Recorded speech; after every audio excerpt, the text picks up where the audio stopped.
Welcome to the All-or-One channel. I'm astrologer and coach Kelley Rosano, and this is Gemini 2012 Year Ahead Astrology Forecast. Gemini, you start out with Mars in the bottom of the chart, the foundation, the home, the family. Mars will be in this area of your chart for 9 months. And Mars goes retrograde January 23rd through April 13th. So you may be moving.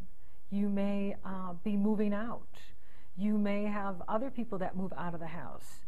There's some activity going on around where you live right now, and that's going to be going on for a while because Mars is going to be in there for 9 months. And so you are looking at who I'm living with, my living situation. Is my living situation meeting my needs? If it's not, then Mars will cut it away. Mars loves to cut away that which doesn't serve us, that which doesn't empower us. And so he's going to be in there for 9 months, taking a look at your family life, your home life, and it could bring up some conflicts at home or power struggles at home. So, practicing patience is always a good way to go with Mars. Not always easy to do. However, I really believe the planets only take that which is obsolete. They don't take what we need and what's for our highest good, even though at the time we can't always see it. When a relationship is ending or a situation is ending and we don't want to let go. However, this is an opportunity for you to move on to a better space, because we want to be in a really positive space and a healthy space and a good space for us so that we can create what we want in 2012.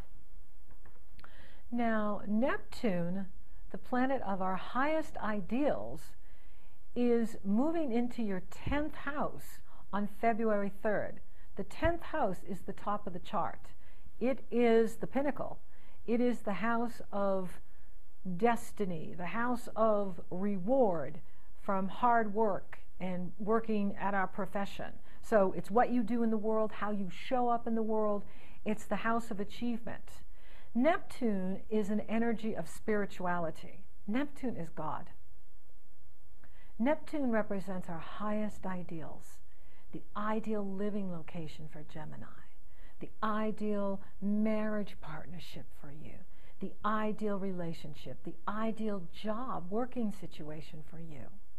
Neptune represents your highest ideals. Neptune represents fantasy. Neptune represents vision. Neptune represents the music industry, the movie industry. The challenge with Neptune is, though, it doesn't show us how to accomplish these things. So it gives us the vision. I want to be with my twin flame. I want to be with my soulmate. I want to be helping children in Africa. Whatever the dream is, whatever the goal is, whatever the highest ideal is, Neptune plants that seed within us. The challenge is we don't know how to accomplish that. We have to look to Saturn for that. Saturn is the teacher's teacher and the guru's guru. And Saturn is the one that gives us the step-by-step process to achieve our goals in life, to achieve our dreams. So with Neptune at the top of the chart, you may be feeling confused about the direction in life you're supposed to go in. Or, what am I supposed to be doing for work? What am I supposed to be doing with my professional life? Now, professional life isn't always about working in a company. Let's expand the concept. Let's take that concept out. Our professional life can be as a student. You can be in school. That's your profession. When you're in school full-time, you are a professional student. So that's one way of looking at a professional life. Then you could be a stay-at-home mom raising children. That's a profession. There's nothing more noble than raising children, because we want powerful adults that are healthy and loving, and that only comes from good moms and dads that put in the time and the effort. So that could be your profession. Or maybe you're retired. Maybe you're blessed with resources that you don't have to go out into a company and work. Do you have passion? Are you spending your days doing something that empowers you, that fills you with joy and passion? You may want to be thinking about that. Now, with Neptune at the top, you're not always necessarily clear about where you're going with it. Or you could be feeling like you want to dedicate yourself to humanity, because Neptune is ruled by Pisces, and Neptune rules selflessness. So you may be feeling like you want to be working in an area that, you know, helps children, helps the elderly, helps people that are suffering. And we have a whole planet of people that need help. So you may be thinking, you know, Gemini, you're so intelligent, you're so smart, you're so gifted. Geminis are a blast. Geminis are witty and smart and quick. You have so much to bring to the table. You have so much talent and ability. Your communication skills are par excellence. So perhaps you want to channel some of that talent and ability into helping those less fortunate.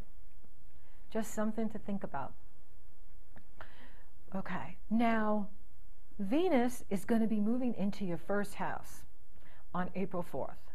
Having Venus in the first house is fabulous, because the first house is you. It's you in the world. It's your spirit. It's yourself. It's the first house of new beginnings, and it's your appearance. With Venus in the first house, you're going to look better. You look marvelous.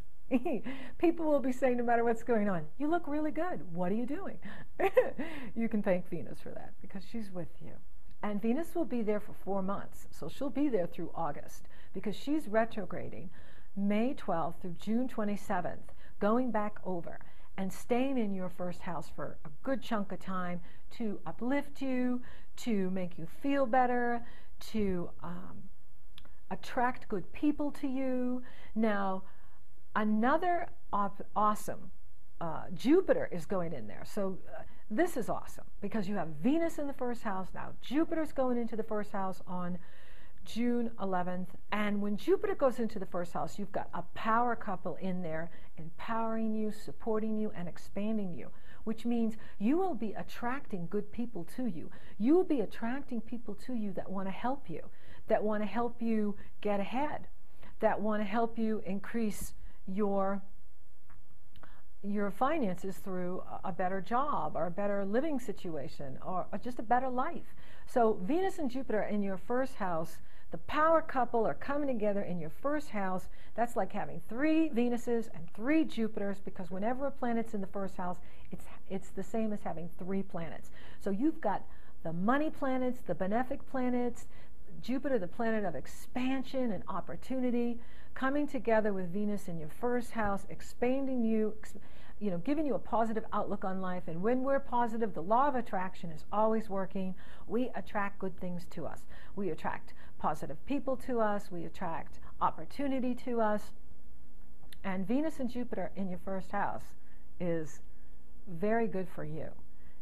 Then there is an eclipse in the first house. There is a Gemini eclipse on May 20th, and this is at 0 degrees Gemini. So that's speaking to new beginnings once again. So 2012 is a year of new beginnings for the Geminis, and I think it's really exciting because it's happening in your first house, which means it's going to be very expansive. It's going to change how you show up in the world. It's going to increase your sense of personal involvement in what you're doing, like really getting, taking the initiative. What can I accomplish on my own? What can I make happen for myself? Then there is an eclipse in the 7th house. So this could be, it's a Sagittarius solar eclipse on June 4th at 14 degrees Sagittarius in your 7th house. So any relationship that is falling by the wayside at this time is for your highest good and for the highest good of all concerned. Eclipses are major endings and beginnings. They're the most powerful transits we can have. And they're activating how you show up in the world and how you do marriage and partnership, how you do relationship, how you do business partnership, how you partner with the public, how you partner with other people. Not just romantic and serious committed partnership, but all partnerships. That's being activated. So you will be clearing out those partners that don't empower you, that don't serve your highest good. And it's good to let them go. And that's what I like about the Gemini. You know, you're mutable, you're adaptable, and you can change quickly. So use that ability to change quickly and get yourself out of any situation that is no longer healthy for you, no longer empowering you. Because, you know, people can emotionally abuse us, and we kind of get used to it because we've been with them a long time. And eclipses come along and say, you know what, no more, no more, you do not deserve this, this is not right, and we're moving you out of here. And bam, either they leave or you leave, but it's just done. And it's good, because then you're creating the space for someone healthier to come in, someone more loving to come in, someone more empowering for you that you can build the rest of your life with. So that is happening on, like I said, June 4th is that eclipse. Then you have Saturn in the 5th house. Now Saturn's been moving through the 5th house for the last, 2 years or so. He's been in there since the end of 2009, and he will be in there until October 5th, 2012. Saturn in the 5th is about really looking at your creativity and your relationships in a much more serious way. When Saturn moves through the 5th house of children and romantic love affairs, we really look at these things very seriously. And so Saturn is looking at, who you're involved with, and is it meeting your needs? Are you using your creativity to move yourself up in the world? How can you use your creative self-expression, your brilliant mind, your communication abilities to benefit yourself and move up in the world? Saturn is here to help you do that.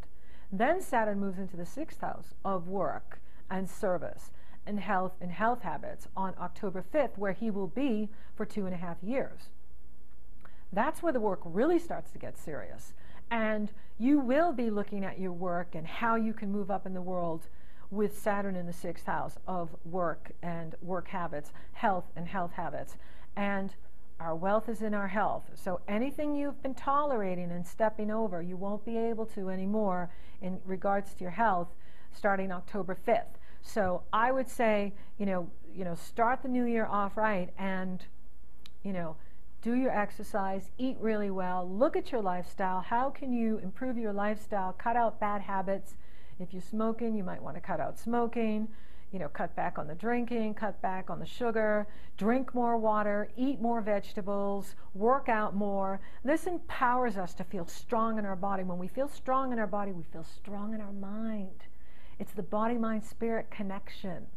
And this area is being highly activated by you, because then there's another eclipse that follows Saturn. Saturn goes in on October 5th, and then there is a solar eclipse in Scorpio moving into that part of your chart on November 13th. And that is going to wake up that house. That house is being awakened at the end of 2012, and it's going to be awakened 2013, 2014, because that's where the eclipses are going, Scorpio, Taurus, then after they're done with the Gemini and Sagittarius.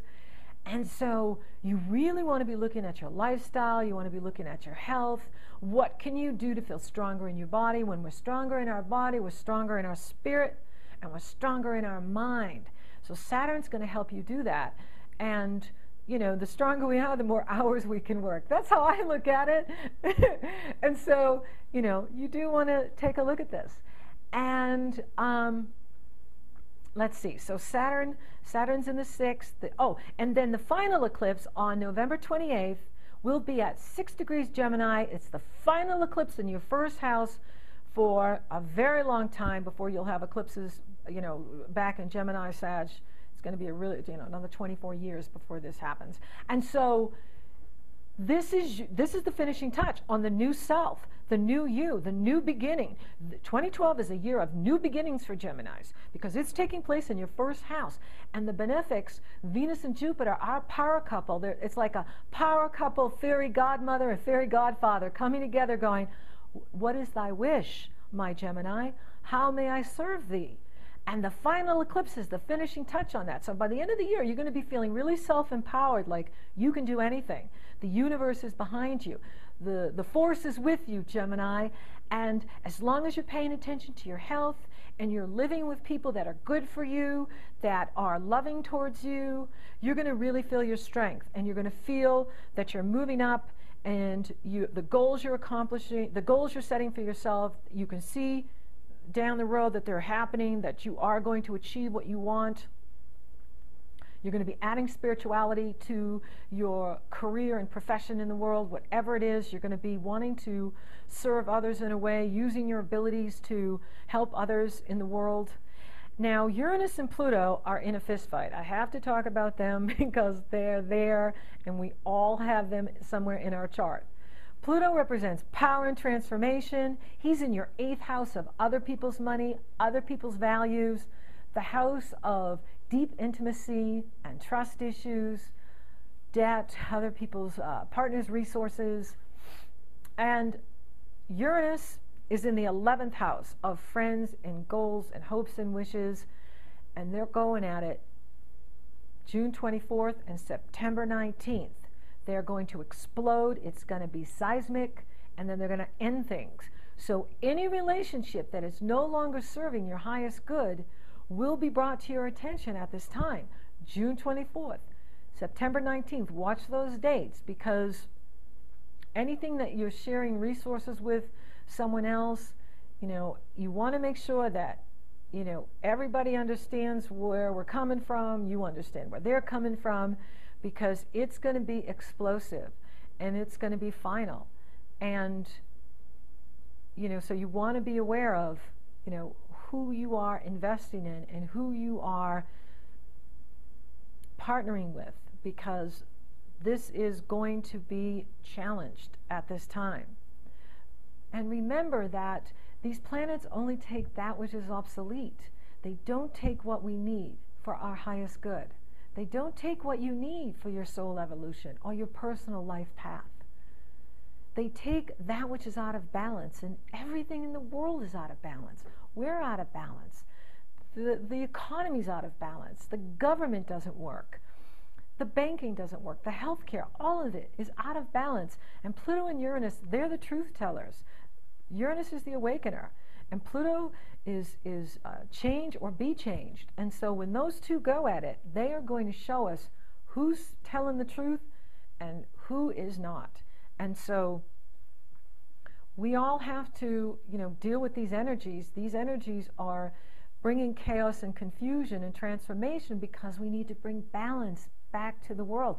We need to bring balance to the environment. We need to bring balance to the economy. And Pluto and Uranus are going to help us do that. But first, we can't fix what we don't acknowledge. They're going to expose the truth. And so just be aware that, you're going to have to manage your resources with other people, and there may be some challenges there. Okay? So it's a good year for you, though. You have Venus and Jupiter in the 1st house. So things will be looking up for you in 2012. There's a lot of opportunity for everyone. The Spirit just doesn't give us challenges. She always gives us a way out. And the way out is Venus and Jupiter in that 1st house, in Gemini, in your sign. That speaks well for Geminis in 2012. Thank you for watching. If you'd like to take a look at your personal astrology, a more detailed look, email me at Kelley@kelleyrosano.com. Until next time, keep looking up.